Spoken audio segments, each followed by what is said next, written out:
This is Earl Nightingale with Lead the Field. This program is about 12 ideas that will bring order and success into our lives. These ideas will work wonders regardless of what we choose as the main thrust of our lives, for these are the great ideas that have evolved over the centuries, and together they form a constellation by which you and I can safely and successfully navigate. The great Spanish philosopher Ortega reminded us that we human beings are the only creatures on the planet Earth that are born into a natural state of disorientation with our world. That is, while all other creatures are guided by instinct of which they're neither aware nor have the capacity to question, each of us as human creatures was given the godlike power to create his or her own life. And each of us does exactly that all the years of his or her life. Every day we put in place actions and ideas that will determine the shape and substance of our tomorrows. For some, those ideas and actions lead inevitably to extraordinary achievement and rewards. For most, they tend to lead to a kind of middle ground in which great numbers of people take their cues from each other without question or consideration.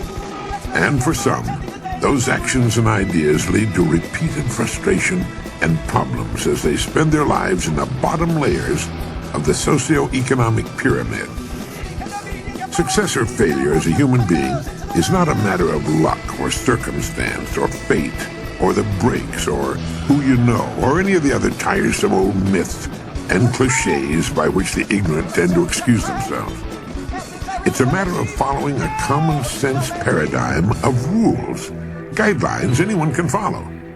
Now, this program, Lead the Field, has changed more lives, brought about more success stories, helped create more millionaires, saved more careers, important jobs, and marriages than any other program ever produced. And the rules we talk about here don't change. They apply to any situation, under any and all circumstances. We never have to say, I wonder what'll work in this particular situation. All we have to do is make these ideas our own. And we begin with what I call the magic word. We all want good results from life in our home, our work, and in all our contacts with other people. And the most important single factor to guarantee good results day in, day out, all the months and years of our lives, is a healthy attitude. Attitude is the magic word. Attitude is defined as the position or bearing as indicating action, feeling, or mood. And it is our actions, feelings, or moods which determine the actions, feelings, and moods of others. Our attitude tells the world what we expect in return. If it's a cheerful, expectant attitude, it says to everyone with whom we come in contact that we expect the best in our dealings with our world. You see, we tend to live up to our expectations, and others give to us, as far as their attitudes are concerned, what we expect.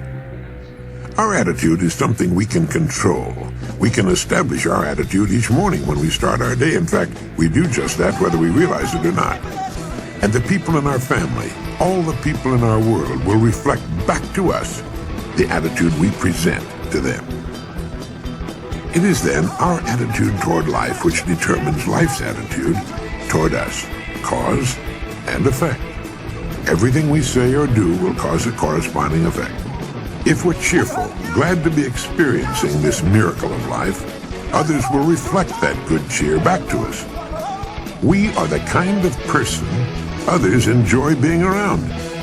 You and I are responsible for our lives. You and I produce causes all day long, every day of our lives. The environment can only return to us a corresponding effect. That's why I say each of us determines the quality of his or her own life. We get back what we put out. Now, here's a way to test the past quality of your attitude. Would you say people tend to react to you in a smiling, positive manner with friendly greetings when you appear? Your answer to that question will tell the story. I remember the time when a man and his wife bought a home across the street from me in Florida. They had moved there from Minnesota. They'd planned the move for years. They were tired of the northern winters, and he was an avid fisherman. Several months passed after their move, and one day I was surprised to see them packing. I walked across the street and asked the man if they were leaving so soon after they made the move. He nodded. "My wife hates it here," he said. "We're going back home." I asked him how in the world his wife could hate it there, what his wife didn't like about the place. And with a few questions, the truth came out. "She hasn't been accepted here," he said. "The other women of the community have left her strictly alone. She's made no friends. She hasn't been asked to participate in any of the community activities."